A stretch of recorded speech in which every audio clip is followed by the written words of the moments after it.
doesn't necessarily feel like the title of a movie as much as it feels like the most honest advice left in the 21st century.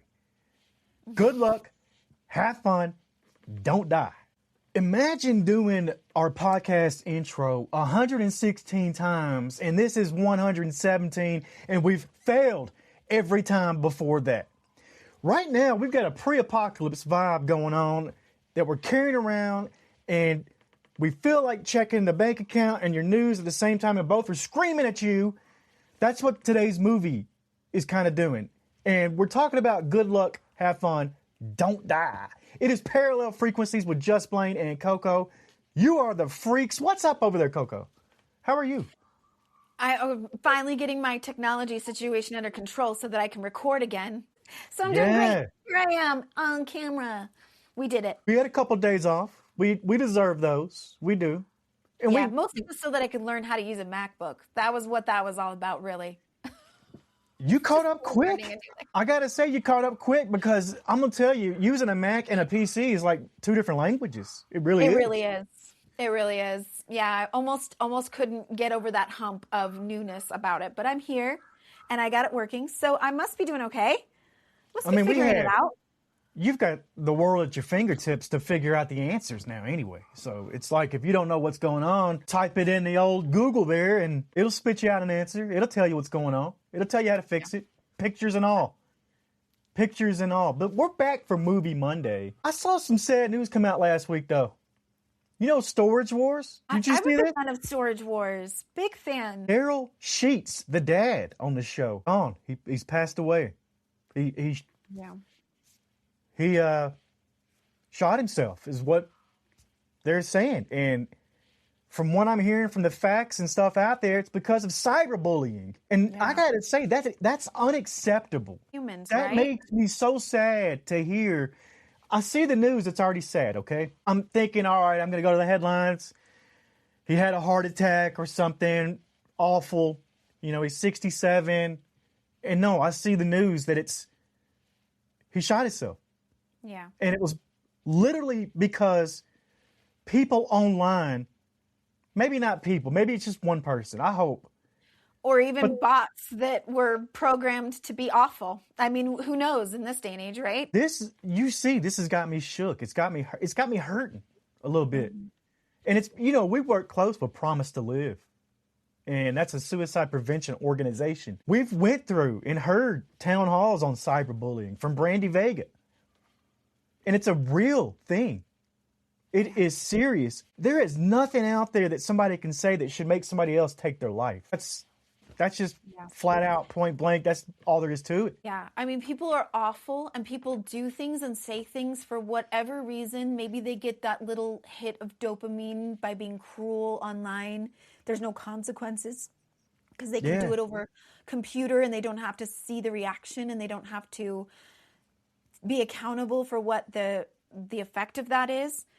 But I do want to say for anybody listening who engages in digital media and there's going to be messages sent to you that are uncomfortable and unkind.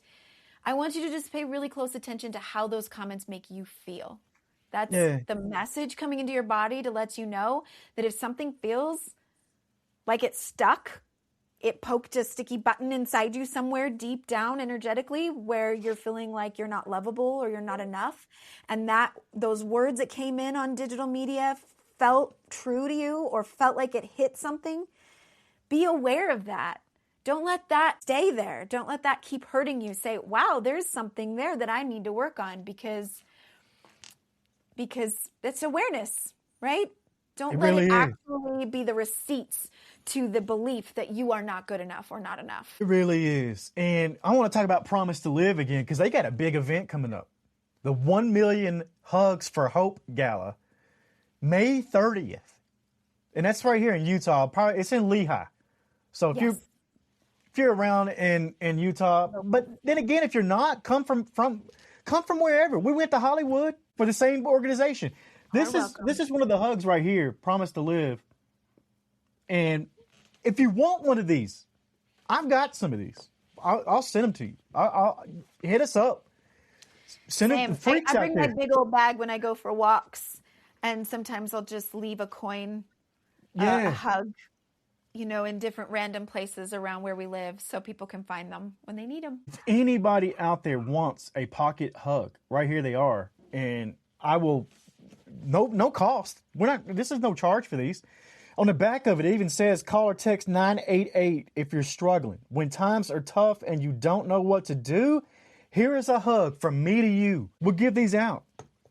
Yeah. Because that should not be a thing. promisetolive.org as well. They have the hugs. They have the promise. You can make a promise to live. Do it. Takes 15 seconds. Yeah. That's it. And call 988, though, if you need some help. Let's get to Movie Monday, because I'm excited about this movie. Yeah. It's one that took me by surprise. And you see the title of it, and it doesn't necessarily feel like the title of a movie as much as it feels like the most honest advice left in the 21st century. Good luck, have fun, don't die. It's that simple, right? That's what life is. Yeah, I wish it could be that simple. I try to remind myself every day. I'm like, remember, you're supposed to be having fun. Yeah.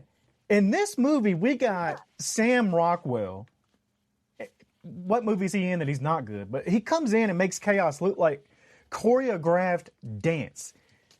He shows up at a Norm's Diner. Now, I got to tell you right off the bat, this thing, that hit me right in the soul. Me and Lindsay had many a nights at Norm's Diner in L.A. This is a staple in L.A., and it looks just like that.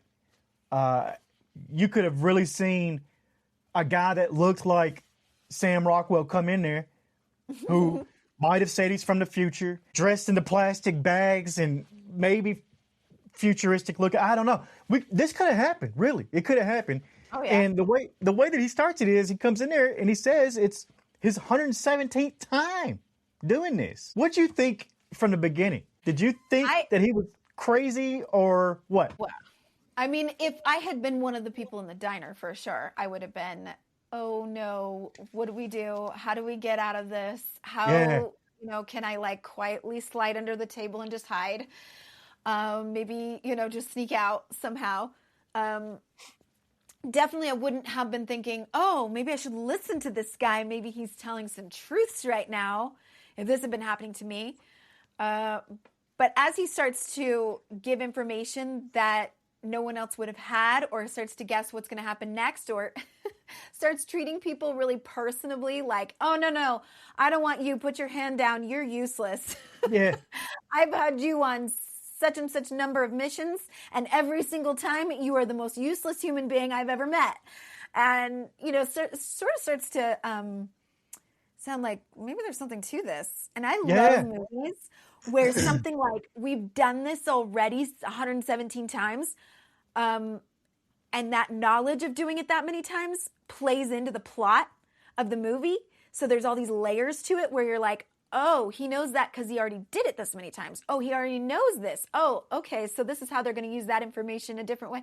I love all those layers to sci-fi movies like this. So this is fantastic for me.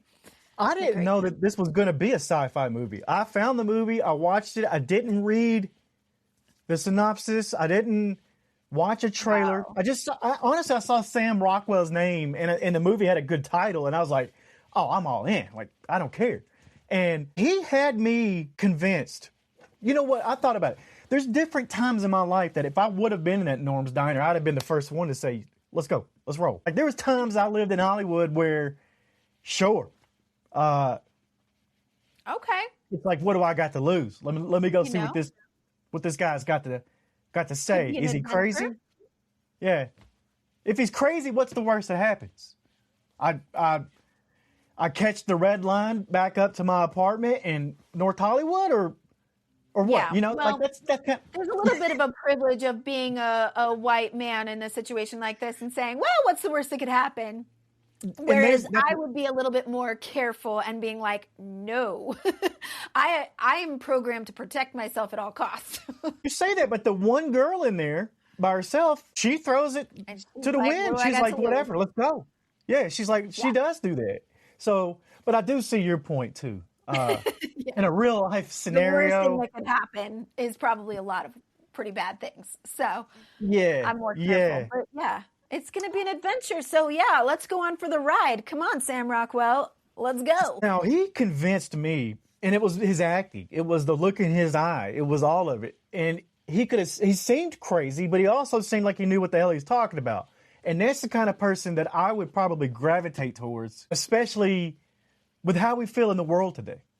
You never know what you're going to turn the TV on and see, or what tweet you're going to see that came out and have to go fact check and see if the person who sent it actually sent it. He did. I'll tell you that he did. But we see all this stuff. We don't really know what to believe anymore. We don't know who to believe. So when a guy comes in like this, I gotta say that like my BS meter will go off. Okay, if I sense any of it, and his seemed legit, and especially when he starts talking about facts about people in norms, you're like, well, wait a minute. How would he know? All right, there's something to this, and you would probably get curious, and that's where my downfall might end up would be my curiosity, because I would end up dying. I'd run off into follow Sam Rockwell and go and get killed by the giant cat or whatever it was. But, yeah, so you don't see yourself as the group that would get to the end? No, I think I would, but I think the whole movie is a metaphor too. Look at what we do in the creator economy. How many times are we throwing something to the void before we hit the right combination and the listeners or the viewers find it? It's the same situation here. He's going through it over and over and over, doing the same exact thing, steps and steps and steps, systems, all this stuff. Tweaking one little thing, one little framework of how this is all playing out, and then trying again. Yeah. That's life, right? And there's some real hard-hitting stuff in here that are mirrors, reflections, metaphors for what's going on in real life. Susan, who loses her son in a school shooting, if that didn't make you feel something while you're watching it, that was powerful. It was. And then you see that she goes and buys a clone of her deceased son, but because she's on a budget, she gets the ad-supported version. Can you imagine your son who died in a school shooting hugging you? Yeah.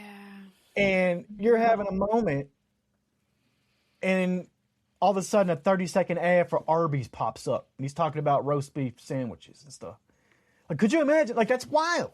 It's really heartbreaking. And the fact that, we can actually see some of the technology that is present, is already very prevalent in our lives right now, how it comes to that point. I mean, school shootings being a very, very hot button topic of what are we doing about this in America? There's a lot to that. And to see a reality in which it's just normal, the women that get together and go, oh, this is your first time. Yeah, that I'm hit. So sorry. Oh, gosh. I was devastated. And I'm skeptical enough. Grief is such a hard thing to justify, to classify, or to even say, what's the right or wrong way to grieve. But when she's presented with an opportunity to get a clone of her son, I'm like, that screech sounds in my mind going, whoa, that feels not okay.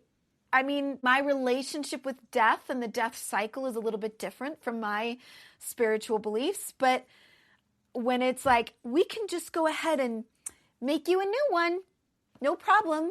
Yeah, and we can, have it with ads. I would be going, whoa. I don't think this is going to help my grieving. I think it's actually going to make it worse. Yeah. I think I'm going to miss my son more if I have to experience this new reality. And maybe the best thing would be to just go home and begin the grieving process of understanding my son is moved on. And that's the satire in the whole thing right here. It's showing that we've traded our dignity for freemium versions of reality. We'd rather have a buggy corporate version of a loved one than deal with the silence of the real truth, that they're gone. Trying to avoid the pain, just doing everything that you can to avoid the pain. And that's a lot of what all of us are doing. I mean, there's no judgment there. Everybody does it. Everybody does it in some form or another. Everybody has a vice or a drug, whatever it looks like to you, but it's to avoid pain. So it makes sense that this offering was there, the technology was there to do it, and you can understand why people would go ahead. But just because it's there, and just because it may relieve some of that pain temporarily, doesn't necessarily mean it's the best route or the most natural thing to do. I love how this movie presents it in that satirical way of look at how hilariously sad this Yes. dark comedy that it is. They don't stop with that. I mean, the Hive Mind classroom is Ooh. very reflective of what you see out there now with students with their phones. You know, they're buried in a screen. It's not just students. It's old people. It's young people. It's everybody in between. And yeah, we all, I gotta tell my dad to put his phone down sometimes and be like, "Hey, I'm talking to you." I saw some people on a bike ride the other day pass by their house. They had a beautiful view of the lake. 3 of them sitting on their back porch, and every one of them with a phone in their face. And I thought of this movie. I was like, yeah. You've got these teachers played by Michael Pena and Zazie Beetz, and they realize the students are a hive mind. Touch one phone and the whole class turns into an eerie synchronization. The zombies. What's wild about this is, though, that they're not even monsters. They're just synchronized. It's the scariest thing Pena has ever faced, and he was in Ant-Man. Okay, so think about that. But seriously, this is something that we're already living in. You know, stand in line for coffee and look around. We aren't waiting for the AI apocalypse. We are already the biological servers for it. It's scary. It's scary. It's scary how much this movie made you think about, like you said, almost a dark comedy. Like you sit there and laugh about it and you're like, oh shit. Yep. You know, like, really? Exactly what I was feeling for the entire movie. I was like, honestly, the character of Ingrid, Haley Lou Richardson, yes, who it turns out is somehow, not sure, it doesn't explain, biologically allergic to Wi-Fi and to devices that are connected to Wi-Fi. So she has had to avoid technology her whole life in some way, shape, or form. She has to take a job working with kids because she's like, most kids don't have Wi-Fi until they start having Wi-Fi and they start having cell phones. And honestly, I felt for that character thinking, wow, she's actually really lucky. Yeah. What a lucky disease to have, because she has had to bypass and avoid all this and not even be tempted by it. Yeah. I think that she plays a very important role in what we've kind of been talking about too, and the metaphors and all that. But she's this girl in the fairy wings. You know, she's the only one that's sane because her body literally rejects the frequency everyone else is tuned into. There's a lesson there. You know, sometimes you got to be allergic to the noise to actually hear the signal. And I think that's what we really see here. She can't be affected by what's going on with everybody else. And, you know, you think about it and you're looking at it and you're like, oh, this isn't real. Or is she imagining this? But every time she's around it, she gets a damn nosebleed. So there's something to it. Yeah, it's very I loved her role in the movie. I loved the part. Did you guess, or if you did, how early into the movie did you guess that she was, how do you say his name? Sam Rockwell's character, Homie? Yeah. I'm not sure I'm saying it right. The man from the future. The man from the future. How early did you guess that she was his mother? I didn't. It was right when it was kind of coming to at the end. What about you? When the bunker that they lived in blew up, when you saw the flashback of his childhood and you saw that, actually earlier, because I saw when he said, my mother kept me away from it, I was like, oh, I bet Ingrid's his mother. And I remembered he saved her from getting hit by the car as it came into the dumpster. And I was like, the only reason he would do that and not save anyone else is because he knows she's pregnant with him. See, I didn't pick up on all that. Totally nailed it. Totally. This might have been a late night watch with a vape pen for me. So you would have been more on top of it, I think. I think you would have been more observant. But yeah, I was watching it going, you know, telling my husband, of course, watches all the movies with me. I'm like, I bet you anything that's his mother. I bet you anything. Princess, right? He calls her princess. Shout out to husband Matt for watching all of these movies and shows with you and being on board with whatever we put on the docket. Fun time. Yeah. We should let Matt pick out. We should let him pick out something for us to talk about. What do A you lot pick? of times, he pulls his own perspective into things as we're watching it. So it's really helpful to me as I'm writing notes about what are some other perspectives, not just mine, that we can bring into, this movie. And I think both of us as parents of the same children, Yes. each of us, my husband and I have the same children. We watch this movie with sort of that perspective or that lens of when I protect my kids from being on too many screens, too many, when are they allowed to own a phone, or what sort of video games are they allowed to? My kids are pretty protected as modern standards go. We don't have any video games that connect to the internet for the kids. So when they play a video game, it's literally the video game here in our house. Yeah. Together, not with anyone on the interwebs or anything like that. We keep it pretty locked down, and there's like very locked down screen times when they can play, and most of the rest of the time it's go play outside, go interact in nature, go do. It just is about balance. It's not about like completely cutting them off, because you look at what Sam Rockwell's character felt when his mom did keep him completely locked down from all of it.